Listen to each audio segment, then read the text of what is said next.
Hey friends, welcome back to Hot News. We've got a lot of Intel stuff to talk about today, so consider this the Intel edition of Hot News. We'll throw in a little extra bits and bobs at the end to, get you up to speed with the rest of what's going on in tech. But holy crap, did Intel unveil a whole bunch of stuff yesterday? And there's a lot to go through, which, is exciting times. This is exciting times, folks. But before we get into the exciting times, I need to let you know that today's video is actually brought to you by our holiday merch. My friends, in case you're wondering, we got the dopest, freshest holiday merch on the market right now. We got them in sweatshirts. We do have them in t-shirts for people who want to wear them when it's not holiday season. Totally fine with that. We've got the It Just Works holiday edition. We've got the All I Want for Christmas is Papa Linus. We've got I Learned to Build PCs from The Verge. We've got This Sweater is Ray Traced, and last but not least, we've got Santa Bought My Gaming PC at Walmart. So in case you're interested in repping any of this through the winter season, not just for the holidays, mind you, go ahead and check it out at the link in the video description. We have stores in the US and the EU. Unfortunately for everybody else out there, you'd have to buy from either one of those and pay the exorbitant international shipping costs, which is also one of the reasons why I'm not wearing it. And the fact that it's summer here in South Africa during the holiday season. So yeah, no sweaters for me. And with that being said, let's jump into the Intel. Okay friends, so you know how Intel has kind of been stagnant since 2015 when we got Skylake, and then we got Kaby Lake, which was just Skylake but faster, and then Coffee Lake, which was Kaby Lake but faster with slightly more cores, and then Coffee Lake Refresh, which is just Coffee Lake but faster with slightly more cores. They're all basically Skylake. That's my point. Well, no more, says Intel. This is the day it stops. At least yesterday was when they unveiled their brand new Sunny Cove microarchitecture, my friends. So Intel is saying that this is the first blank slate architecture that they're coming out with since Nehalem, which was where the Core series was introduced. The accuracy of that claim is debated by quite a few people, especially when you put architecture details of Sunny Cove next to architecture details of Skylake. They look remarkably similar with just a few things tweaked and upgraded, and it looks like a better Skylake. It doesn't look like Skylake is just being optimized. It actually looks like a new microarchitecture. However, whether or not it's a clean slate, that is up for debate by many people. However, that doesn't mean that it's not any less exciting. So Sunny Cove is what we're supposed to be getting on the next generation of CPUs. However, unlike with Skylake, Kaby Lake, Coffee Lake, and Coffee Lake Refresh, Sunny Cove is the name of the microarchitecture and not the CPUs that are shipping out. So Skylake is technically the microarchitecture, and so Coffee Lake Refresh would still be called Skylake under this new naming scheme. So Sunny Cove is gonna expand a whole different range of things, and then after that they are going to be shipping Willow Cove and Golden Cove for the Core series lineup, and then for the Atom lineup they also have things like the Tremont, Gracemont, and then Nextmont lineup. Fantastic naming, Intel. Nextmont, that's what I've always really wanted in my life. Anyways, so while it is pretty cool that we have a new naming scheme, what does that practically mean? So one of the biggest things that Intel was pushing out of the new Sunny Cove microarchitecture is the fact that they're going to be bringing us better IPC, which is something that we haven't seen since 2015. And in case you're not familiar with the term, IPC means instructions per clock, which means for every tick of a hertz that a processor actually goes, how much information can it actually process? So that's the instructions per clock. Intel has been known for having better instruction per clock than the current Ryzen lineup, which has been their biggest advantage. However, it looks like that they might either have tied the crown or lose the crown to AMD when Zen 2 is unveiled at CES in a month or so. But it looks like that has gotten Intel to actually work on things. So not only have they acquired a whole bunch of AMD engineers to work on this crap, it looks like they're actually going to be implementing it to come out with Sunny Cove that not only is going to have better IPC, so single-threaded performance, which is what a lot of people buy Intel for, it's going to have new instruction sets as well as improved scalability. Now this is a big deal for them competing with Ryzen because the improved scalability without introducing extra latency means that we're going to get more cores and threads at the same clock speed with faster instructions per clock, or more instructions per clock rather, which means that Intel is actually going to get better. And if we're talking about release dates of all of these things, Intel is saying that we should expect Sunny Cove to be shipping in 2019 with a couple nuances to be added as we talk about more of what Intel unveiled yesterday. So this is optimistic, to say the least. Okay, it might not be a brand new microarchitecture like they said. It's not a fresh slate from Nehalem if you look into it too deeply. But the reason this has me excited is that, one, it looks like Intel is actually taking seriously the things that they need to implement. Obviously, something like Sunny Cove had to have been in development way before Ryzen was even announced, but we're seeing the fruits of it now, which means that 2019 might not be the year of AMD, which is a good thing. It looks like it might actually be the year of firm competition from both sides, which would be great. So faster CPUs with more cores from Intel is everything that we're asking from AMD, because it looked like Intel didn't want to give us that, and now it looks like they actually are going to with Sunny Cove when that comes out in 2019. I wouldn't expect it in the first half, but we should definitely see it in the second half. And then as far as the future roadmap of Willow Cove, it's just supposed to be an optimization like KB Lake was from Skylake, but then Golden Cove, which is supposed to come out in 2021, is supposed to be an even more revamped thing, not on 10 nanometers, possibly on 7. It's supposed to have higher single-threaded performance, better AI performance, networking and 5G performance, and then security features on top of that. And one of the things to note about Sunny Cove is that they're going to have hardware fixes for Spectre and Meltdown, which was something that plagued Skylake and all of that. And one of the ways Intel got faster was by guessing at stuff, and that speculative execution allowed for a lot of compromisation on the security features. But no longer, says Intel, and they've already introduced that in Whiskey Lake, so we're getting it in Sunny Cove as well. So that's a positive thing. Now let's move on to the next thing, which is actually kind of a big deal for a lot of people, and that is their iGPU on the next set of CPUs. Let's talk about that, because it's no longer weak, pathetic trash. So we have currently been on what Intel calls Gen 9 GPUs for about 4 generations now. Skylake, yeah, you get the idea. But they announced that they're going to be bringing out Gen 11 graphics with Sunny Cove next year, and that is going to be what we're going to be calling Ice Lake. So we're going to have Sunny Cove CPUs with Gen 11 graphics, and then we get Ice Lake made out of those too. But the great thing about the Gen 11 graphics is that they no longer suck. And what Intel is quoting is that we are about to get 1 teraflop of performance. And to put that in perspective for you, the GT 1030 has less than 1 teraflop. It's about 0.9395, somewhere in there. And this would put it on par with the Ryzen 3 2200G. And obviously that doesn't mean that they're gonna beat Intel at the APU game, but what this does mean is that anybody who buys a base level Intel CPU anywhere is going to have something that can play most modern titles. That's amazing. That is not the only cool thing. So not only is it gonna have a teraflop of performance, and not only is it gonna be included with Sunny Cove CPUs, but it's gonna use tile-based rendering, it's gonna have a memory subsystem, and it's gonna use coarse pixel shading, which is something NVIDIA just implemented with the RTX graphics cards. They're not calling it coarse pixel shading, but they called it something else. Anyways, Intel is bringing a lot of new features to their integrated GPUs that were previously only available on dedicated GPUs. But my friends, that is not the only cool thing. We've also got HDR support and adaptive sync.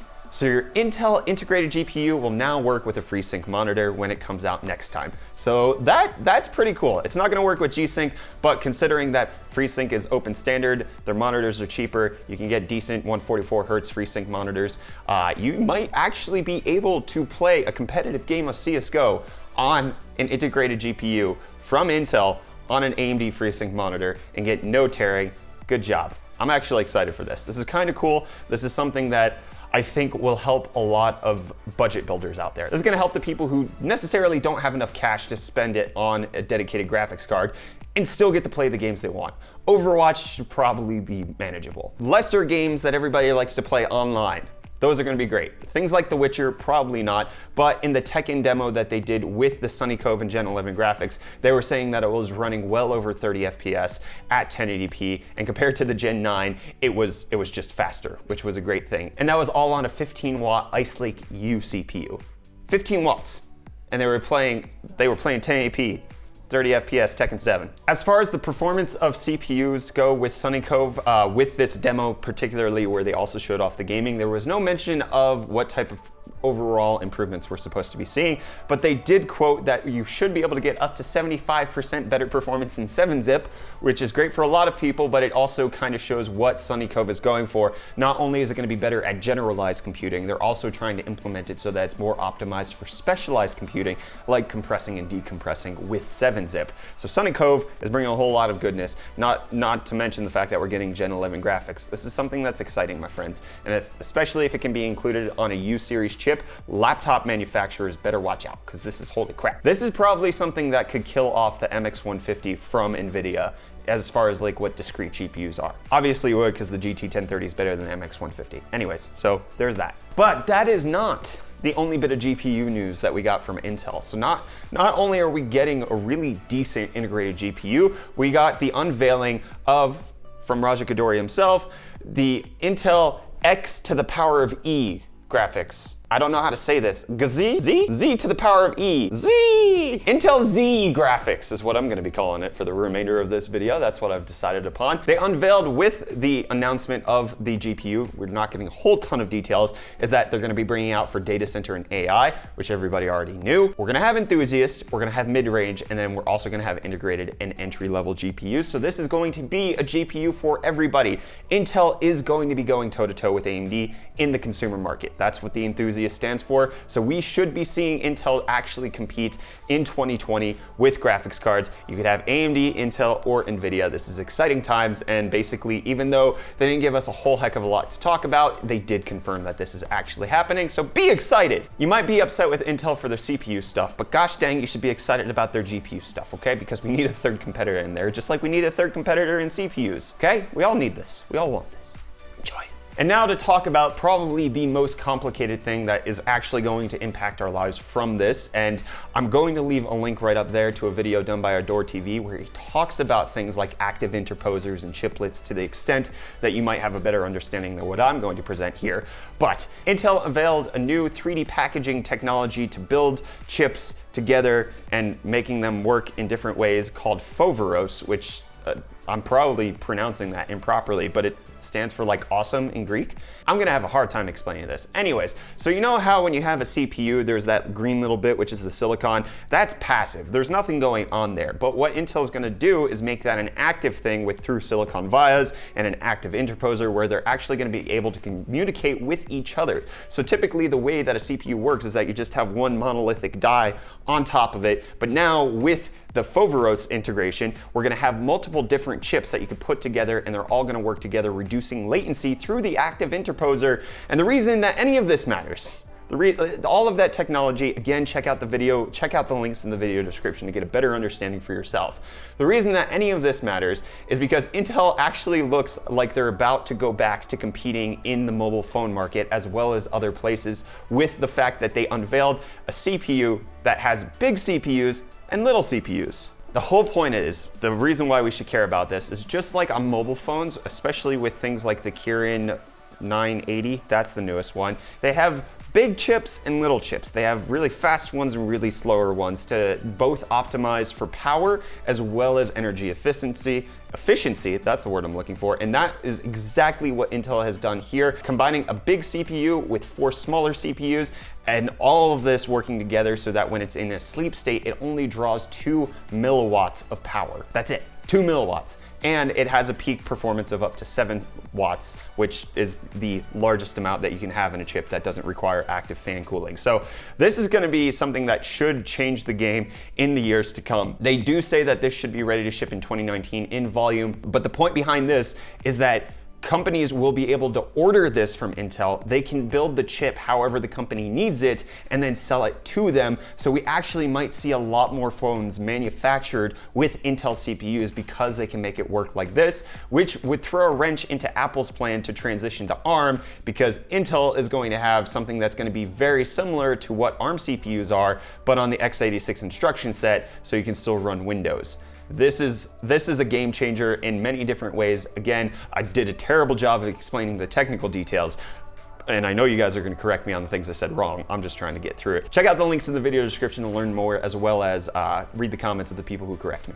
So those are the biggest points of news from the Intel announcement yesterday at their architecture day. We're getting new CPUs on Sunny Cove, which are supposed to actually be faster and on 10 nanometers. We're going to be getting Gen 11 iGPUs, which are supposed to be pretty dang decent. We're getting Intel Z, which is their GPU stuff, which is going to be their gaming GPUs, as well as their data center GPUs, as well as their integrated GPUs. And then we've got Intel Foveros, which is going to be dope as crap in a few years when it's actually getting implemented into a bunch of different places.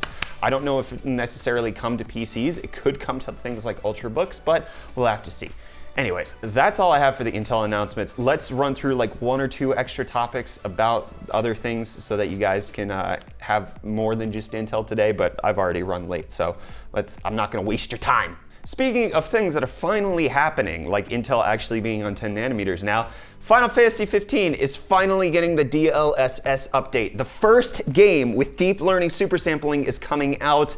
It's in beta right now. You can actually check it out if you have the Windows Edition on Steam, so you can do that. But freaking crap, it only took about 4 months for NVIDIA to release a DLSS game. And it happens to be the one that's dying because the developer left. And then AMD has apparently trademarked the Vega 2 logo for 7 nanometer GPUs. It looks like this is just going to be for things in the data center. That's where Vega 7 nanometers is going, not for gaming, so this is not a concern to most people, but the logo is pretty dang sweet. That's a really cool way of introducing Vega 2. I really like it. Reece really likes it. So we're getting Vega 2, but don't worry, it's not coming to a consumer PC near you. Anyways, that's gonna wrap it up for all I have for hot news today. We'll get into more tomorrow. We got a lot to talk about that I haven't gotten through throughout the week, so wait for that. Don't forget to hit the like button if you enjoyed this video. If you're excited for Intel coming back, hit it especially if you want AMD to win. That works too. Hit the like button no matter what. Get subscribed to stay up to date on all of our tech-related content and all of our hot news. Don't forget that this video was brought to you by our UFD holiday merch. Pick it up. No UFD branding, just sweet, sweet, good merch. Okay, that's what we're going for here. We're not looking for you guys to rep our crap. We're looking for you to rep the crap that you want. We do have UFD merch in case you're interested. That says UFD Tech if you want that. That's possible too, but that's not the point of the sponsor spot, okay? I'm Brett with the UFD Tech channel. Thank you so much for watching. I'll see your smiling faces again in the next video. Love you too.